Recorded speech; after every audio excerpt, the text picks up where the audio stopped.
Turn your vision into reality.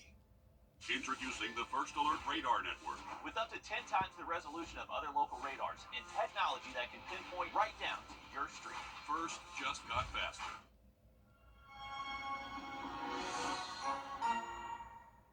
When you visit or work with Parker's Kitchen, your support makes a difference. You've helped us rank as Best Workplace in America. None of this happens without you. Thank you. Live from Augusta, you're watching News 12 live at 5. Well, another day, another round of storms that your First Alert weather team is tracking. Good evening, I'm Will Rio. And I'm Meredith Anderson. First Alert Chief Meteorologist Riley Hale joins us live from the Weather Center. Riley, will this cycle of storms end anytime soon? It's been relentless over the last several days, about 10 minutes. All right, thanks, Riley. Since before the pandemic, work on the I-20 bridge has chugged along. Detours, orange cones, and lane shifts have become second nature for all of us at this point. Yeah, it's a normal for us now. But despite what seems to be never-ending work, Georgia DOT says crews are nearly at the finish line. Your Hallie Turner is live at 5, overlooking that 5-year-old project. And Hallie, the end date for this project has been pushed back several times now. What's causing all of these delays? Well, it's everything from material issues to, well, the weather as we see it now, on top of trying to work on a project with traffic on both sides moving. GDOT tells me massive construction on projects like this one are never cut and dry, and that's just the way it goes out in the field. But they faced issues since the start. First it was COVID, followed by supply chain issues and more. But GDOT says there are mechanisms they have to follow in a contract. Recently, that's caused some issues with some contract penalties to move things along. But GDOT says there's plenty of progress to back up those delays, and the end is in sight. Been able to deliver some new infrastructure through some of the stage shifts we've done the last 2 years. So all the major bridge work is complete, both in the Augusta Canal and the Savannah River. All the concrete and the medium barrier wall is complete on the Georgia side. Now, I spent most of the morning right in the middle of this orange sea back behind me and with those GDOT crews, but coming up all new tonight on News 12 at 6 o'clock, we're bringing you an exclusive look into the timeline of completion that you can only find right here on News 12.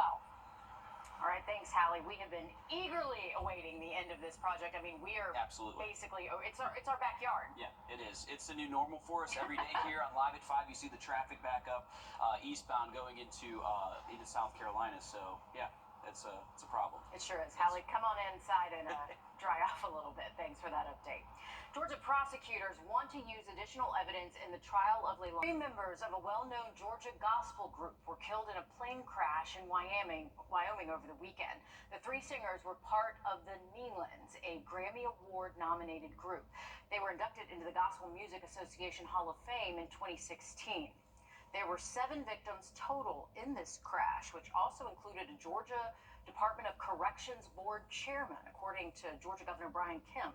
The NTSB says their plane appears to have crashed because of an autopilot issue. We are now just 99 days away from the U.S. presidential election. Officials at the Medical University of South Carolina are introducing a less invasive method for removing breast cancer tumors. This comes as more than 100,000 women in the U.S. undergo a mastectomy each year. Destiny Kennedy shows us how this new technology gives patients another option. The Molly surgical system aims to make it easier for surgeons to locate and remove tumors without needing to remove healthy breast tissue and allowing women to save their breasts. This is a less invasive procedure than the wire localization procedure. So surgeons rely on radiologists placing a wire, and it looks literally like a fishing hook. And then they, in surgery, feel for this wire and then move it. But patients are left walking around with a wire in their breast and this kind of extension outside. Before surgery, the surgeon places a small magnetic marker near a breast tumor using a 14-gauge needle. During the operation, a tablet provides 3D guidance to detect the marker's magnetic signal. This helps the surgeon accurately locate and remove the tumor. The breast doesn't have landmarks like the rest of their body. There's not a blood vessel or a bone or a structure that can help you determine where this lesion is. It's really, everything kind of looks the same. And so to have this accurate measurement in a handheld device that tells you, okay, it's 3 centimeters down from the skin and it's a little bit to the right or a little bit to the left, gives you real-time information. I spoke with a local breast cancer advocate and survivor who got a double mastectomy, and she shared her thoughts on this new technology. It would have made a difference. It would have been less worries, less stress. And I also believe that I would have still had my breast had the system been invented back then. Now, according to Molly's website, the tech also works in dense breast tissue and through hematoma. So maybe a wave of the future. A highly technical rescue in Georgia after a man is found stuck at the bottom of a 50-foot well. Just ahead, we break down the massive rescue effort that followed. Riley? Well, we have been tracking thunderstorms again this afternoon, and those will continue into this evening. Have a radar update and a look at the full forecast just after the break. Time and temp, brought to you by your First Alert weather team. Join us right here. Thanks for that, Riley. Crews say a 50-year-old man is lucky to be alive after he fell down a 50-foot well in Cobb County. It took a highly trained crew several hours to rescue him, and conditions weren't working in their favor. Don Shipman breaks down how this amazing recovery unfolded. That man is lucky to be alive. He was in that well for a good 6 to 8 hours, and this is where he was. Take a look. It's really a thick wooded area. You can see the path in which they pulled him from here. They actually had to cut some of the trees down. They knew that he was in the woods looking for his phone. A daring search and rescue in the middle of the night. A man goes missing while searching for his cell phone. Cobb Fire and Rescue using flashlights to navigate the pitch-black forest along Hartman Road in Austell. Officials say the man had lost his cell phone in the woods and while searching in the dark, tumbled down a deep open well. They heard his phone while they were walking through the woods. They were calling for him, and then one of the officers thought he heard something and went and found the gentleman had fallen into about a 50-foot well. This was a challenging rescue, not only because of the well, but also because of this right here, the terrain. There's the road. Rescuers had to walk all the way up this steep embankment and then down another embankment. The well is over there. Luckily, it wasn't raining, but it is through the woods, lots of trees, lots of stumps. It took rescue crews using special equipment about 2 hours to hoist the man to safety. One of our crew members went down into the hole, assessed him, attached that equipment to him where the other crews could pull him out. Back here, again, you can see how thick the woods are right here. As far as the condition of this man, he was alert when they pulled him from this area right here and rushed to the hospital. And truly some amazing and highly technical work there by some of those Georgia first responders. Glad that he's going to be okay and that he's out of that well finally. Car makers are responding to questions about collecting driver data. Coming up, we investigate what they're saying and potentially sharing about you. First Alert Radar, powered by Jim Hudson Automotive Group. And we're back. Dun, dun, dun, dun, dun. Our First Alert commitment to you is the power of 5 meteorologists, all the tools, the latest technology, and the first team of 5 meteorologists. News 12's First Alert Weather on your side.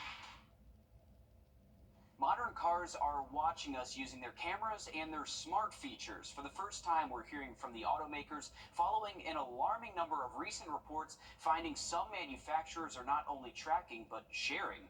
National consumer investigator Rachel DePompa analyzed the policies of several major car companies. Hitting the road. Isn't just you in the driver's seat these days. Every car right now is a smart car. Every car is connected. Modern cars are clever. Every acceleration, turn, brake, tap of the screen. In a quarter mile, turn right onto Glenway Drive. Look in the camera, even conversation. Please take me to a park. An element of personal information now collected. Analysts predict by 2025, more than 400 million cars will become connected on our roadways. It's to improve your driving experience, but it also raises questions about where your data is headed next. Recently retired, Thomas Miranda in Virginia was ready to spend a little extra on himself for a car that catered to convenience. It's got CarPlay, so it's all connected. Which drove him to a 2023 Volkswagen. I don't think it talks to my insurance company, hopefully, because this car's fun to drive, and I don't want to get myself in trouble. But your car is likely talking to someone. It's watching, amassing metrics, not only how you drive, but what you do inside it. We analyzed the privacy policies of 14 major automakers, and all of them collect something about you beyond your driving habits. Some examples: anytime your phone connects, your geolocation, search history, contacts, and voice recordings. We also found all car companies will release your information to law enforcement with a warrant, subpoena, or court order. And all of them say you can opt out of data collection, but it's not uniform. The process is often complicated, and it's not always clear what vehicle features will no longer work when you do opt out. It's like there needs to be a sweet spot where they can present that information in a way that's easier for the consumers to understand. Tech company Mozilla calls modern cars a privacy nightmare. They can't turn off a lot of these features without negating the warranty, or they can't opt out a lot of things, or they might not even realize they've been opted into them. Jen Caldrider leads the team for Mozilla that researched 25 car brands. They found 84% share or sell your personal data. Right now, there are no guidelines. Senator Ed Markey of Massachusetts notes technology is ahead of the law. Federally, there's nothing requiring automakers to have privacy protections for their owners or vehicles. He sent letters to 14 automakers last December raising concerns, asking them to answer a series of questions about what they collect, who sees it, and if you can opt out. All of them responded saying customer privacy is enormously important, but not every automaker answered the specific questions. Stellantis, Nissan, Kia, GM, and Ford all say they strongly support enacting a federal privacy law. What do you make of their answers? Their answers are vague, they're incomplete. The auto industry is hiding what they're doing. Markey's now urging the Federal Trade Commission to investigate auto manufacturers and their practices. You can request a free consumer disclosure report anytime from LexisNexis and Verisk to see what your vehicle is collecting about you. Interesting, makes you think, doesn't it? The FTC says it will take action to protect consumers against the illegal collection, use, and disclosure of their personal data. Consumers can also dispute any findings in their report under the Fair Credit Reporting Act. Riley? Well, we have enjoyed below average high temperatures for close to 7 days straight. That unfortunately is going to come to an end over the next couple of days. We have high temps back in the low and mid 90s Tuesday. And a quick look at that 7-day just after the break. I'm Nora O'Donnell with the CSED News.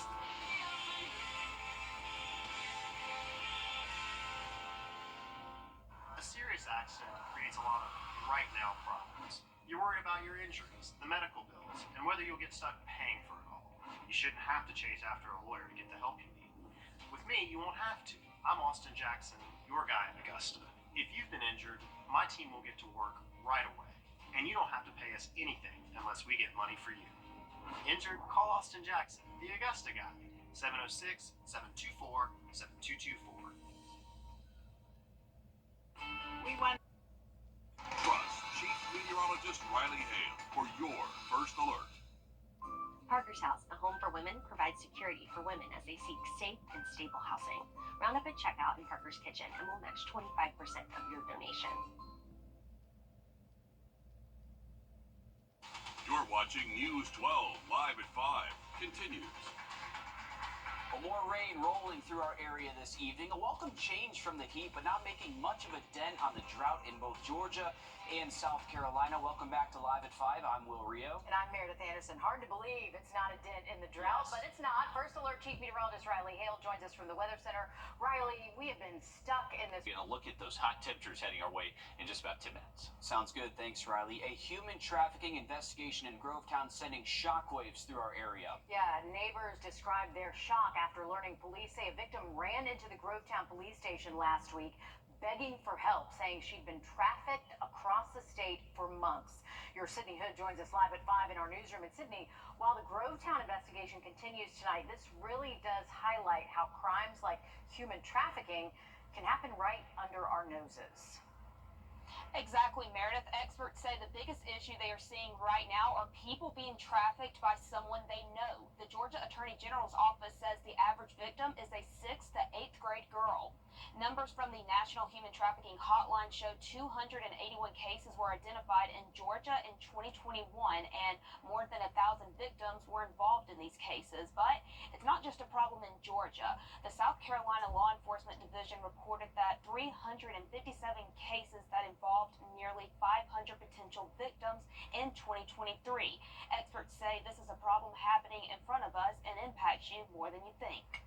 There's a lot of responsibility that goes into the school systems of making sure they recognize if a child is not coming to school, where are they? Or if they do come back to school and now all of a sudden they have a brand new phone or they have their nails done or their hair done, asking those questions and building those relationships with kids.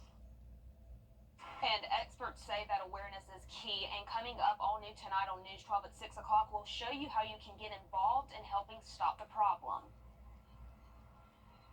All right, thanks, Sydney. And all of this comes, of course, as tomorrow is World Day Against Human Trafficking. The FBI will be releasing its latest report on the impact of human trafficking, and we'll get some updated statistics as well. Look forward to that. Thanks for reporting live there, Sydney. And we're learning more about what led up to Aiken County deputies shooting a suspect last week. This happening near J.D. Lever Elementary School last Thursday off of Columbia Highway North. In a report released today by SLED, it started with a 911 call about a man moving erratically and removing his clothes near the school. Now, deputies then encountered the man, and there was a physical altercation where one deputy was injured. Deputies deployed tasers, but they were not effective, according to that report. That's when a deputy shot the suspect, sending him to the hospital in critical condition.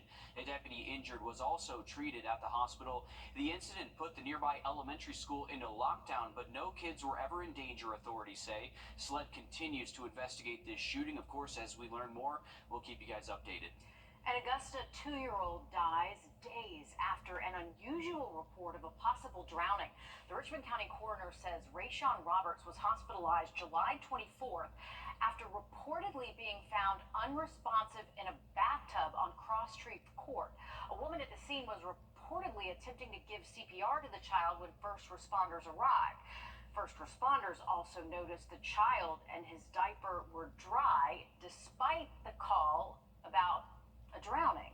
Now, the woman reportedly also said she and the child were on a couch when she noticed the child became unresponsive. 20-year-old Denasia McLennan has been charged with cruelty to children in the first degree in connection to that case.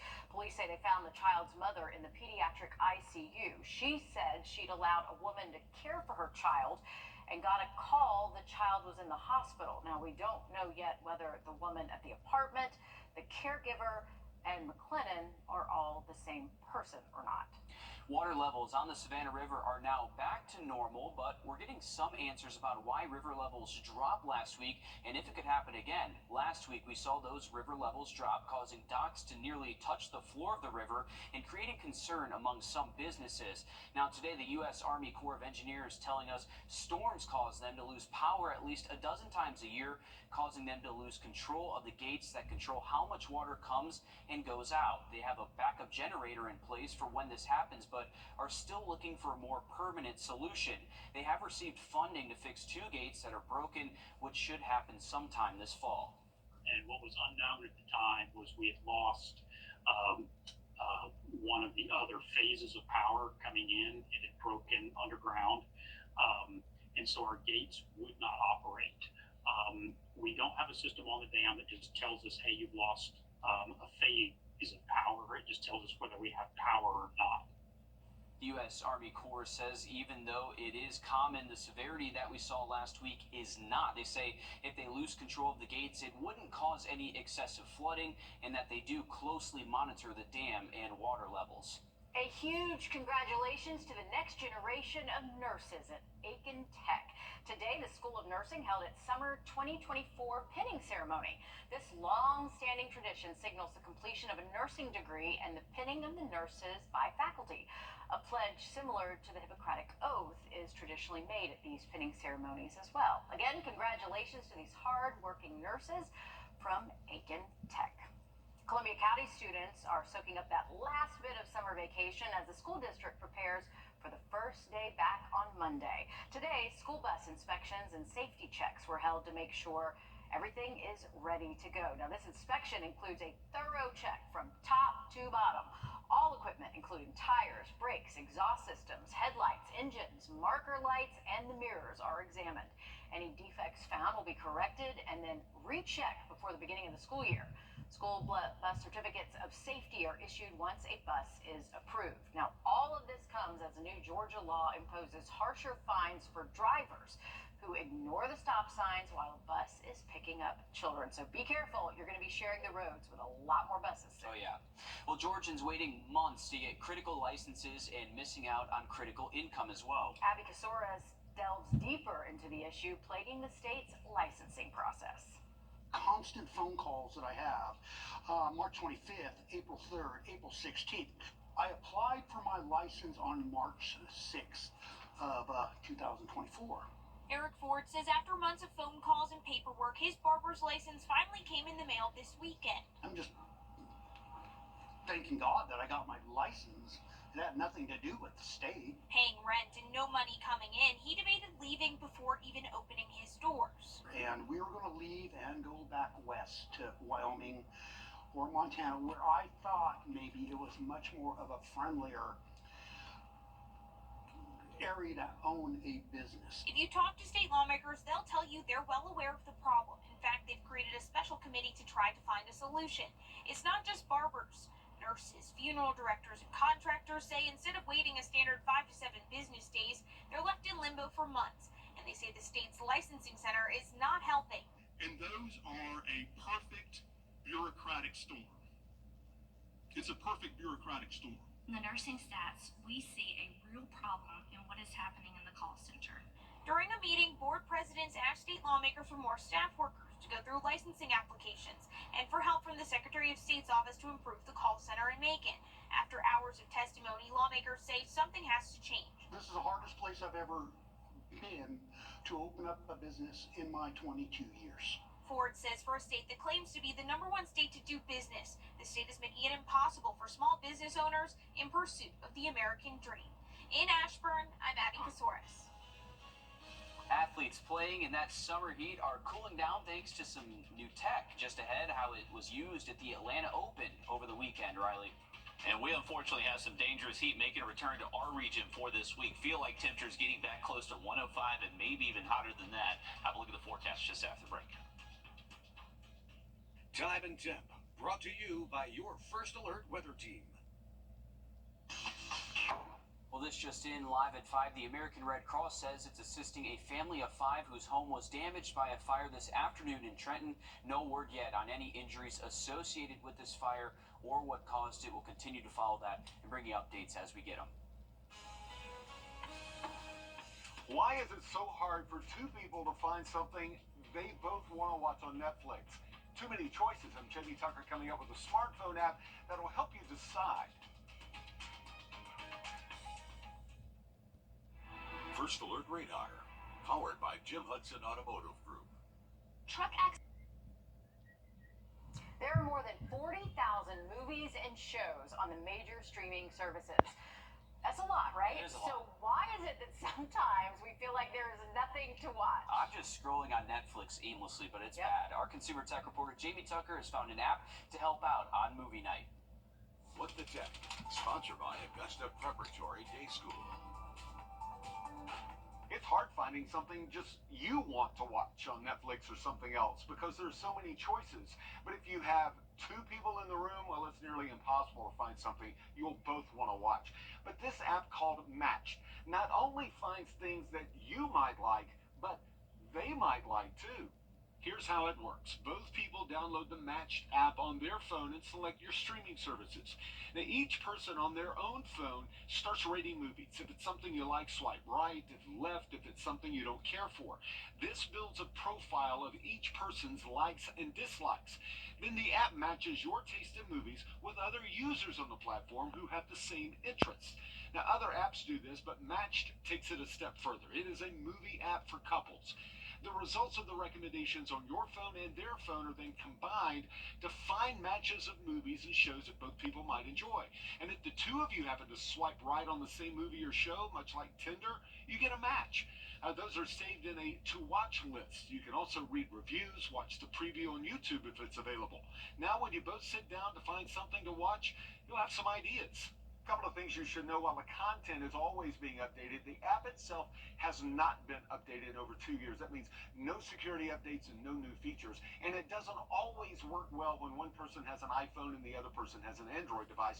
But if you struggle to find something to watch, it might be worth a shot. I'm Jamie Tucker, and Matched is the app of the day.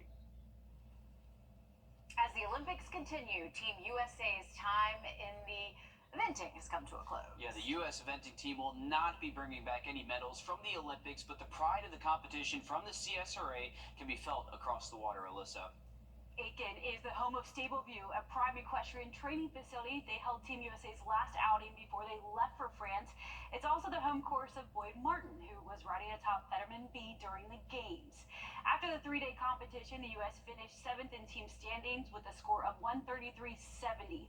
Great Britain took home gold, France captured silver, and Japan took bronze. Boyd Martin and his horse, nicknamed Bruno, were the highest-ranked U.S. team members. They made it into the individual jumping final, where they finished 10th. Their score was at 32.10. This was Martin's 4th Olympics. Tonight, the Barnwell Ponytails will play in Saluda in the Dixie Softball World Series in Louisiana. This is for the championship. Barnwell has won every game so far, 3 over the weekend. Their 4th this afternoon when they played Topsail, North Carolina. They previously played Saluda Sunday. Barnwell won 5-3. That game starts at 8. Absolutely, listen, best of luck to Saluda and also Barnwell there as they compete for that World Series. And we got some hot temps heading our way Tuesday and Wednesday. High temperatures back into the low and mid-90s. Another quick look at radar in that forecast just after the break. Why is our border...